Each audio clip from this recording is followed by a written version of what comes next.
Oh, hi. It's Fran, and I love When Calls the Heart. Oh, hi. It's Jax, and I like When Calls the Heart. Wave with me. Wave with me. Jax, wave with me. Oh, hi. It's Dan. I despise When Calls the Heart. This is the Deck the Hallmark This is the Deck the Hallmark podcast. Deck the Hallmark. Deck the Hallmark. It's his podcast. Brandon and friends host this podcast. We hope you like this jolly podcast. Starting to get suspicious, Jax. About what? About the fact that she's not here again. Oh, yeah. I've just kind of gotten used to the fact that we had a whole... something's going to come up. A whole plan. There's 24 straight episodes. Jax was here, and then all of a sudden, she's in Belize. I get it. Delta screws up. I get it. I don't remember what happened last week. Learning how to do a blowout. Which, how'd it go? How'd it go? Well, you say, how did it go? And you're looking at me? Please don't tell me. How did it go? I should ask Jax, you how it looks so... That cost $55? Hold on.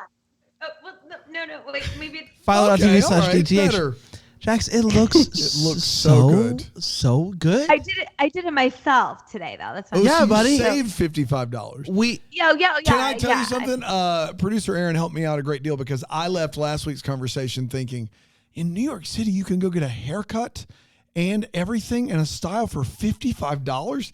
And then Aaron was like, no, that's just the blow drying of the hair. And I was like, I'm not in my head. I was like, this is a steal, man.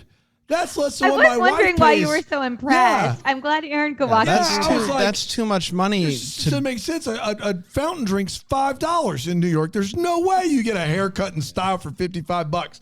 So I feel better now. I feel better knowing.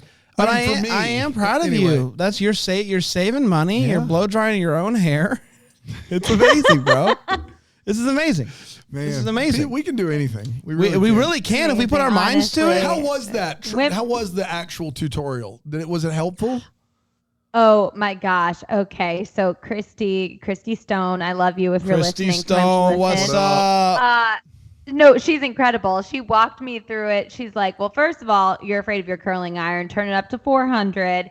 And she's like, you can't be afraid. Okay. So then she walked me through it step by step. And like at each and every turn was giving me positive reinforcement.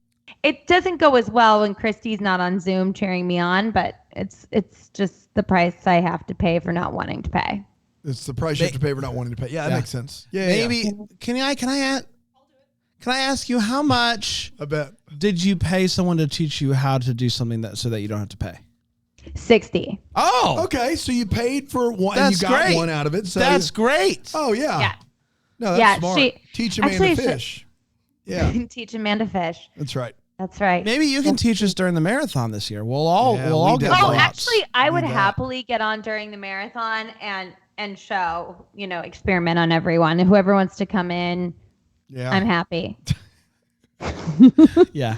I could straighten your beard like you did. We don't know. Listen, you don't know some of the plans we have for the marathon this year, Jax. I wouldn't say that too loudly. Wait, really? Can I ask Elizabeth? You can ask, but I can tell you as soon as we're offline here. But big news coming soon about the marathon. Big news coming soon. When we know, you'll know. That's right. We're ironing out some details. I'm so excited. We're waiting for the papers to blow dry. We're going to crank those curling irons up to 400. 400 degrees. You can't be scared. Can't be scared. But for people that are watching on Philo.tv/DTH, you do get to see Jax's hair and how wonderful it looks. And Dan's hair, too. And mine. No comment on those, but we didn't pay anybody to learn how to not pay anybody. We do have hair. That's right. We do have hair. Yes. And people might think we don't. And so you can find out Philo.tv. Rumors are unfounded. When Calls the Heart Season 10, Episode 4 is called... Yeah, baby. New Daddy. No. No, it should be, though. It should be, and I'll tell you why later. Okay.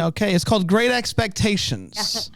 August 20th, 2023. Charles Dickens is like rolling over. And it went a little something like this. The springs have caused the town to just be a bustling. There's people all over the place. Rosemary goes to a checkout because the baby is a week late. Faith encourages them to just keep on walking. Bill stops by the school and helps a kid learn how to play basketball a little bit better as this guy watches, and then he scurries off. You don't know what that guy's deal is? Maybe we'll find out in just about 45 seconds from right now. Little Jack starts sputting about. What does that mean? I see. Starts putting it. He's sputting about. Little Jack starts He's over there just sputting about. Little Jack starts putting it together that he doesn't have a dad. The random guy lurking. Well, that was not 45 seconds. It was with me doing a sputting about bit. It was maybe 15 seconds. You're bad at math. The little guy sputting about. The random guy from earlier who's lurking. He gets caught stealing lard. Kidding me? Nathan figures it out. He's the thief that robbed Faith. Lee and Rosemary are walking and talking, and Rosemary goes right into labor, right there, right in the old town square. The town rallies together to get them into the house where she will then birth baby. The hottie from last week is back, so I have learned her name. Her name is Madeline St. John. Yeah. And she goes to see some land with Mike. That's the reason why she's there. She wants some land. And Mike informs her that's the town's land. And she's like, the town doesn't need all this land. She says, take it up with the mayor. She insists on meeting with Bill, and Bill explains that the town land isn't for sale and belongs to, you guessed it, the town. Lucas is hanging out with baby Jack, and Lil Jack asked about whether or not he knew his daddy. Lucas says, I did not know your daddy, but I heard he was a great man. Elizabeth and Nathan have a conversation about how hard it is to be a single parent. They're sitting on a porch, on a step, talking about life. And the sparks are flying. She then goes to help Rosemary in labor, and she is having a real tough time, seeing as how she's pushing out a human. She asks for her to go get Lee, and Lee comes a-running. Nathan, Lee! Nathan lets the bandit go if he agrees to work for what he stole. Nathan gives Elizabeth a candle, and, Lucas. Sometimes I forget. Nathan. Sometimes the Nathan sparks doesn't, but the candle in from his heart is burning. The sparks from earlier just confused me. That's right. Yeah. Lucas gives Elizabeth a candle. As the town shows up, they're going to stand outside. They're going to pour one out for their homie and light up a candle and pray because birth. And Faith comes out and says, it's a girl. So that was fast. Lord works in mysterious ways. Elizabeth comes in to see her goddaughter because she's godmother. That's how it works, yes. And they tell her that her middle name is Elizabeth. They thought about giving it a first name. They said, we can't do that. No, That'd be reckless. Middle name. The next day, Elizabeth is walking to school with her students, and Goldberg from the Mighty Ducks is there again. We love him. And he invites Jamie St. John to school. The episode ends with Elizabeth and Lucas sitting on a bench, looking out at the lake, talking about love. And that, my friends, was When Calls the Heart, Season 10, Episode 4, Great Expectations. We did it. We did do it. We're going to take a quick break. We're going to come back. We're going to talk about Daddy Song. Take the whole way.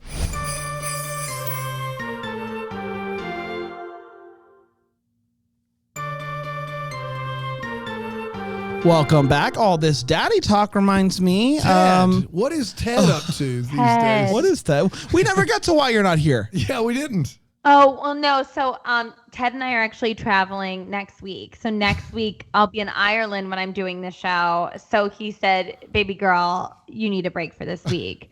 Ted you need to calls stay you baby home girl? and pack. It's sometimes. Starting to get a little bit. Yeah. Are you okay with that? Yeah. I mean, Am I okay with it? I don't know, but I'm rolling with Okay. it. You know what I'm It's so saying? great. I try not to think too deeply about To it. watch Jax continue to dig the hole that is this bit in a way that she isn't comfortable with, but she's the one digging the hole. We keep giving her outs, and she's like, "Yeah, no, he calls me baby girl," and she just keeps. There's nothing I can do she's about like, "I'm in for a bit. I'm Jax. I'm in for a bit, but also strong woman." But like you're just there's no world. You're just in it right now. I think we realized once I ate a dog bone for a bit, there's no going back. And there's no bottom. There's no bottom. But I was reminded with all the daddy talk that no one's called me Hallmark Daddy for a while. And I thought I would throw it back out there into the universe and see what sticks. It's time for the Hot Take. It is where we share exactly how we felt about this episode of television. We do not hold back. And I'm going to throw it to my good friend Jax. Jax, what do you think about season 10, episode 4, Great Expectations? Well, thank you for throwing it to me, Hallmark Daddy. Thank you. No I'm problem. so uncomfortable. I liked this one. I thought it was a lot of fun seeing Rosemary giving birth. Rosemary's Baby? Rosemary's Baby, which I'm excited to find out the name. What was the name of Rosemary's Baby in the scary movie? Rosemary's Baby? I don't know. Rosemary's Baby. Yeah. Just Rosemary's Baby. But I thought this was fun. I also thought the interloper that steals lard, kind of a hottie. Yeah. You know what I mean? Like, honestly, like, dashing guy. Did not know why they were being so mean to him. It's just lard, and he was We're getting a lot of new hotties in town this season. That's right. We're getting. I know everywhere. we're getting a lot of hotties everywhere. I do like that tourism is booming in Hope Valley. I thought that they could take a page out of Greenville's book and do hashtag that Hope Valley, and that might be fun for tourism. So yeah, I liked this one a lot, and it gave me some legitimate feels with all the stuff with little Jack and dead Jack. For lack of a better way to say that. Oh my God. Heavenly Jack, Ghost Jack. Ghost Jack. Never forget. Let's do it again. Never. I don't know. I'm happy that Rosemary's Baby is here. I am happy to be getting the new hotties in town. I am, happy that Nathan and Elizabeth are having some scenes together. See, you're on board. You're coming and so, around, man. I feel like we're still moving. We're moving in the right direction. This didn't quite have the pizzazz that last week had for me personally, but I did like this episode. I am happy that the baby is here, so we can finally move on past that. And I'm excited to see where we go with the thief. I think he could be a fun addition. A new addition. What? How many times on this show are they going to bring somebody in, and you're going to be like, I think they could be. I don't know, man. How many times? How many seasons are we going to have? Like, you remember? Well, but I mean, in all fairness, Brand thinks that they should get rid of like the entire cast of series regulars and bring in a whole That's new. true. So I guess when for him, he's like, hey. Lucas was hiding some money under the fish. You remember that? And you're like, I'm interested in this guy. What's he got going? Nothing is what he's got going on. So this episode you knew had to happen and would happen early in the year, and it does have like a much more of an arc than most episodes of When Calls the Heart do that just seem just aimless and pointless and terrible. There is like some closure, and so for that reason, it probably is the best of the season. Because of that, there's some real emotion in here for characters that you've known for years and years and years. But don't mistake that for it being something that I really thought was worth your time. Listen, we'll talk about it in the feels. I'll save it. But they stripped the show down to only a few plot lines, and all of those plot lines tend to have a beginning, middle, and end. So catch this dude stealing, give him a second chance, he's working it off. Or Rosemary's going into labor, has a baby. What? Kathy Lasota in the Double Decker chat says, another crime that goes barely punished. They really are setting the stage for Abigail's return. Yeah, fair. I guarantee you that lard didn't cost $300,000. There's no way. There's no way. I got to make a documentary about it. Yeah. So yeah, I mean, weirdly enough, even though it had that beginning, middle, and end quality to it, it didn't like seem like anything as like so much could happen. Like I don't know. I don't know. I'm just kind of over it. It was. You're over When Calls the Believe it Heart? or not, I do think Kevin Smith and Pascal Hutton did an exceptional job in this episode, and that needs to be said. Oh, Yeah. yes. Are you doing this? I saw Jax did it, and I wanted to be cool. Yeah, you were That's when you like go to like this. When you're a jet all the way. Rosemary's having babies, and Lee's saying, hey! Let's get to all those feels. It's where we talk about what in this episode gave us feels. Jax? I had big feels when Elizabeth and Nathan, no, not because of romance or chemistry, which I'm not denying it either. But when they talk about how to navigate being a single parent, and I think that that's something that it's a devastating thing to have to think about, but they're having this very real moment. It's very grounded and beautiful and touching. I was curious about her look at the end. Like, was she thinking about Nathan? Was she thinking about Jack? Was she thinking about Jack? Right? Welcome, Jackson Brand into the Thunderdome. That is Faith and Elizabeth and Nathan still have a chance. Welcome to the whole single They parent. don't dare. The whole single parent. They don't dare. Camaraderie. We've done it alone. Now let's do it together. Now she's rethinking what love is with Lucas. Tell me that scene didn't pop, Bran. I know it's supposed to be your feels, but it's mine. Tell me it didn't pop. These two sizzle. Dangerous. Sizzle. Dangerous. Come on in, the water's warm. Tink's gonna tink, Come Stew's on. gonna stew. Let's go. Stew's gonna stew. Sterner's gonna Sturder's gonna It's stir. not Stew's gonna stew. Stir's gonna stir. Sterner's gonna stir. Stewer's gonna stew. Come on in, the water's warm. Come on, you know you want in on this. I'm in. Yeah. It's hard to deny that there is chemistry, but I will say also big feels with, of course, Rosemary and Lee and the baby when they introduce the baby to Elizabeth and tell her that she has the middle name. And then also feels when Hickam was talking to the hottie in town, St. John, and talking about Bill Avery. His fandom for Bill Avery, I could relate to, and that touched me. Rivals one of Jack's. Yeah. Listen, they let baby Jack shine this episode. Yes. They let baby Jack go to work. Boom. Go to work. One baby hop this time. Get your lunchbox on. Say something cute. Say something cute. Oh my gosh, yes. I thought he was wonderful in this episode. Dimples on your cheeks. Dimples on your cheeks.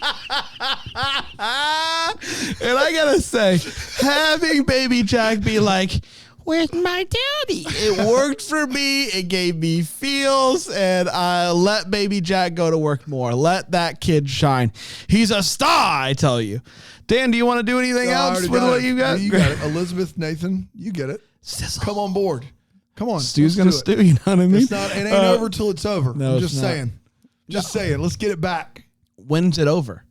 Marriage. Okay. I do think that if Elizabeth and Lucas got married, then that would, for When Calls the Heart, marriage is a that really is ironclad in When Calls the Heart. They've never even had a divorce on the show. That is, if those two get married, that's it. Yeah. But until then, yeah. Jesse and Claire separated, and then they got kicked off the show. That's true. That's right. They take it very seriously. They didn't even divorce, and they refused, didn't even make refused counseling, and then that was it. Yeah. Hey, I'm just telling you. Dude, you guys remember that? You guys remember that episode where Jesse the Face rode a motorcycle for the whole episode and ran out of gas and got mad like it was somebody else's fault? It's a fever dream. You know whose fault that was? Mine for watching it. I remember at the end of that episode being like, I'm the mark here. This is a big con and I'm the mark. It's me. Hi. I'm the problem. It's me. We're going to take a quick break. We'll come back with Wait What and the Hopes and Valleys here on Deck the Hallmark.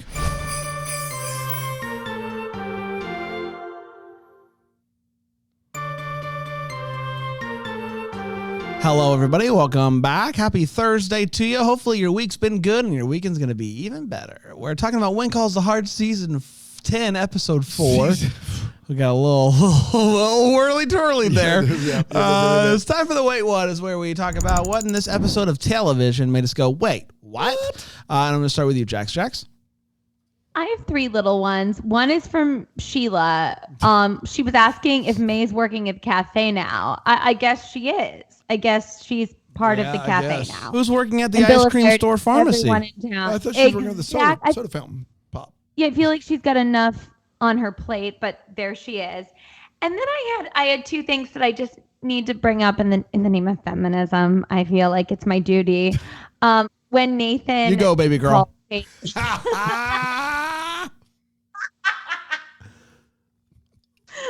You're not allowed to call me baby girl, just Ted. I'm sorry. That's true. That's Ted okay. sent that, and I was passing it. I was passing it along. He was in my ear. When Nathan called Faith helpless, but then Hottie that came into town was like, I don't think she's helpless. And then when Lucas and Elizabeth are having that lovely scene on the bench at the end of this episode, which I love seeing Lucas get to be paternal, even though, he's not little Jack's new daddy. He's like buddy. Yeah. He's buddy. I get it. He's buddy. But when he says, oh, little Jack wouldn't take the hat off last night. It was such a tough night. It's like a woman just gave birth. And we're talking about your tough night where he wouldn't take off the Mountie hat. And, Elizabeth's like, I'm so sorry. And she was watching her best friend, give birth. And I think we can pump the brakes and not feel too sorry for Lucas in this situation. No one else had a rough night. No one else. Yeah, exactly. That is. Nobody else. That is, nothing in town. Nothing in town could compare. That is exactly right. Nothing in town. So yeah, pretty straightforward there. Yeah, the hat's a bummer. I got a couple. One, I don't wear heels. Every time I see them, though, I go, why do these exist? And I especially wonder this when a 9-month plus a week 10-month woman is still wearing heels on gravel. At a certain point, you pump the brakes. You just say it is not a wise decision to do this. All of Rosemary's weight gain in the baby was just in her belly. Yeah. That's it. No issues in the ankles or anywhere. It was just easy peasy. I was worried. Right, she's going to fall over. Yeah. She's going to fall over. Last but not least, speaking of not falling over, for a reason I'm not entirely sure of, we went a full 41 minutes without Allie. And then Allie just shows up. Not only does Allie show up at the end of this episode, they do it in literally while I was watching it, I said, wait, what? They do a cutaway where they show her running for a while. And then it's like, here I am, I'm Allie. And it's like, if she would have just run into the group, we would have figured it out. We would have known she's running. We don't need this wide shot of her running across the camera. It was such an odd pull away. It didn't make sense to me. I was very baffled by the whole thing there. It's a bold move for this show to add this many characters and think they have the ability to juggle them all. I understand that every episode's going to feature certain players, but at the end of the day, we're only here for 4 or 5 characters, and some of these, it just for instance, Mei Su, I feel like that would be she was great. She'd be a great character, and they don't know what to do with her, so they just kind of tack her onto some scenes, and it's unfortunate. Yeah, let's be real. This is not a 22, 24 episode season. These are 10 episodes, right? It used to be 12. 12. I hope it's 10. Yeah. It's 10, I think, yeah. Yeah. That's a freebie. Yeah. It ain't right. Yeah, it's not enough time. It's not enough time. Dan? This has been going on long enough that we have to say something. Why does the owner of Abigail's Cafe spend every morning at his regular booth at the competitor's establishment? The saloon. So every day there's 2 food establishments in town. That's it. There are 2 places to eat food. And the guy that owns one of them starts every day at the other one, eating and giving money to that establishment. I am thrilled that we're not in this cutthroat capitalist society where everyone's trying to make a buck. It just seems weird to me that the owner of a place that has the provisions he seeks, coffee, food, whatnot, starts his day at the other one. Or you have to pay. Like one of the perks of owning a And restaurant not is like he shows up to be like, I'm just here to support you. He has his own booth every day. Jax, your boy Bill, what's going on there? I don't know, Bill. He's just a man about town. As the mayor, I think he probably thinks it's his duty to sell it, to Doesn't want to patronize show local favoritism. What he establishment. can do is that. I just would never pay for breakfast. If I can go to a place that I own, and it's all my food. Bill strikes me as a guy that's gonna pinch some pennies. That's kind of who he is. Yeah. Like, I'm not paying for that. And so he pays across the street when he could eat his own food for a cost. It does not work at all. And they've said it 2 or 3 straight episodes. And I can't wrap my brain around him having a regular table. Like, just absurd. Like, the owner of the franchise of Wendy's goes over to Burger King to start his day. What are we doing, guys? Dave Ramsey's peeved. Dave Ramsey's like, there's no envelope for that. No, that's it's a dummy reckless. envelope is what that is. What he cannot do, Bill can do that. He can go over there. What he cannot do is eat a sandwich. He's about to bite a sandwich, and the Reverend comes in and says, you got a second. Sure, he's got a second. While he eats his sandwich, why doesn't he eat the sandwich? I just eat the thing. Good gosh. It's actually one of the bonuses of sandwich. Yes. It's portable. It's portable Hold food. the sandwich and eat the sandwich. It's unbelievable. Portable food. Saw him live. Portable food. Okay, if you say so. You weren't there. I didn't invite you. I know. It sounds made up. Is all I'm saying. It sounds made up. And we see a lot of bands together and apart. That one doesn't sound real. It sounds portable. I didn't invite you for this reason. I knew you were going to give me grief. Made up. It sounds made up. You sound made up. Sounds made up. Do you want to get into any more Nathan and Elizabeth, or are you good? Have you made your point? I've got it. We're good. Okay. I think everyone's on board by this point. I would hate for you not to At this exhaust point, all. I mean, the showrunners have made it so obvious, I feel like, that Elizabeth is about to change course. Oh my gosh. I don't know how much clearer they can make it that Nathan's the one. Unless Lil Jack saw Nathan walking up in his mountain uniform and went, "Daddy." Oh, boy. Oh, that's good. Right? Oh, boy. Oh, that's good. I'm overcome. Oh, what the drama of, oh. Can you imagine if Lucas is having a conversation with Lil Jack and he's like, "You're my buddy, you're my buddy, you're my daddy." we don't always do a great job here at Deck the Hallmark, but what I can tell you this is if you are a big When Calls Heart fan, you're listening right now to us. If you hate listening or listening because you love us, what you're listening to is better than the television show. This is great stuff here, guys. It's great stuff. It's time for Hopes and Valleys. It's where we talk about what in this episode is giving us hope for the future or maybe bumming us out. Jax? I'm feeling hopeful for the future because I'm so excited that there's a little girl in town, and I'm excited to see what happens with that. What's kind of bumming me out is that I'm not sure what they're gonna do with this bandit fell out. Yeah. I hope they utilize him because in addition to him being, as I said, dashingly handsome, the guy's a good actor, and we see that, you know, as Dan said earlier, like there's so many people on this show now that it's hard to really have any depth to utilize things.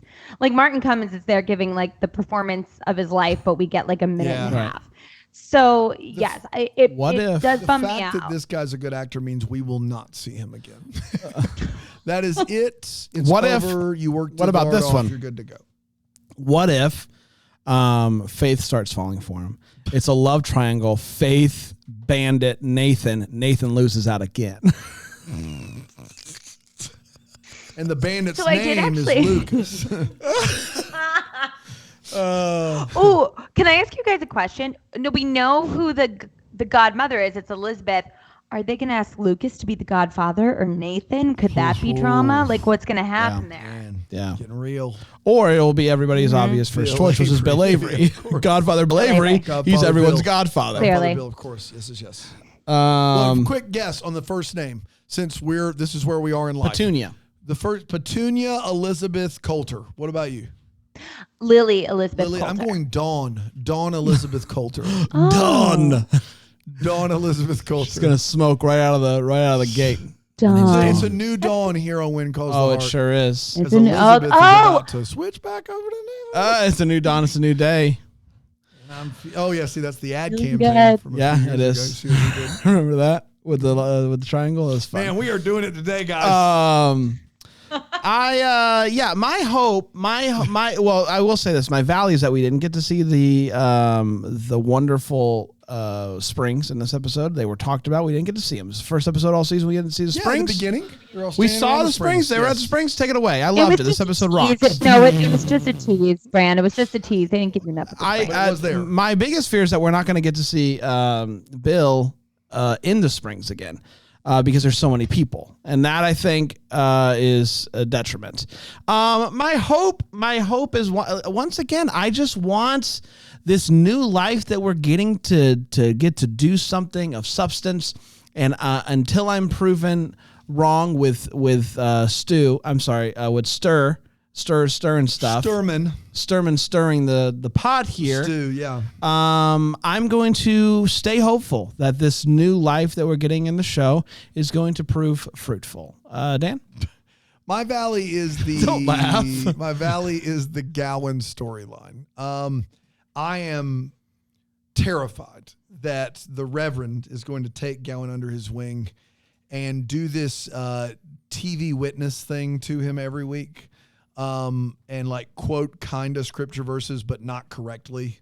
Like he did this week where he said like 1 Thessalonians says like you're healed by hard work, and that's just not in the Bible. And I'm worried, quite frankly, that they're going to use one of the few people of color on this show that gets time to be this dude who's peddling this weird magic that doesn't exist anywhere. And that is terrifying to me. So there we go. What if Gowan gets saved and then becomes a pastor himself? Oh, like an evangelist. Yes. Like big tent revival guy. Yeah. Ooh. I would watch Martin Cummins in that role, I would say. Me too. For sure. A Gowan come to Jesus episode? They've been hinting at it for 10 straight seasons. This might be the season. Well, we did it, everybody. Congratulations. It's time for the What's Calling My Heart, is where we read an email, new, fresh, and just sent in, I'm sure, from somebody who wants to let us know what is bringing them some joy right now. What's calling their heart? October 4th, 2022. Once again, there's a gap there where I felt like we asked for emails for forever, and they piled up, and we should have stopped asking, but My bad. that's on us. This is from Scott Newman. Oh, Scott Newman. It's actually from co-host of Christmas Morning. It's actually from Christmas Morning podcast at gmail.com. Oh, wonderful. Interestingly enough. And this says... Good timing. Today is the 25th, I think. Today is not the 25th. Tomorrow's the 25th, which means tomorrow on the Christmas Morning feed, you can listen to the Christmas party episode for the month. It's going to be a lot of fun. And I know what that means. Oh, my gosh. Run a business. Know the shows. Dadgummit, Daniel. It's a great show. You should listen. What's calling my heart is that while I miss Panda, Jax and Brian have become a wonderful addition to the DTH family. I enjoy Brian's takes on the amount of denim in movies, and I love how Jax snorts when she laughs. Yeah. That's the end of the email. That's it? TV Scotty. That is it. We did it. Thanks, Scotty. Thank you, Scotty. And I do love your program. That was a joke. It's a wonderful program. It's a great program. It's a great Have program. to be a part of it. I've been on the program before and would love to come again if I was ever asked. Well, I'm never asked. Listen to one Christmas party episode and then you can. I legitimately am in the other room while he's recording it, and I never get asked to come on that show. Listen to one Christmas party episode. Listen to tomorrow's episode. I think you'll really like it. There was a Christmas party at Bramblefest, and I was there. Did you listen? Yeah. I did. I was Ryan there. Popola spoken word. Uh-huh. We did a kazoo solo. Yeah. Holly Goodfellow was up there. Yeah. It's a hodgepodge. It's a hodgepodge Everybody brings delusion. their stuff. Let's party together. I'll be on a regular episode if you want me. I know how to do that. I've done it before. Yeah, you have done it before. Yeah. We're going to be back tomorrow with Fast Fridays. Until then, maybe the first to wish you a Merry Christmas. Deck the Hallmark's a Bramble Jam podcast is produced by Aaron Shea. For more information on Deck the Hallmark, you can go to deckthehallmark.com. For more information on the Deck the Hallmark family, you can go to bramblejamplus.com. Deck the Hallmark is presented by Philo TV. For a free trial of Philo, go to philo.tv/DTH.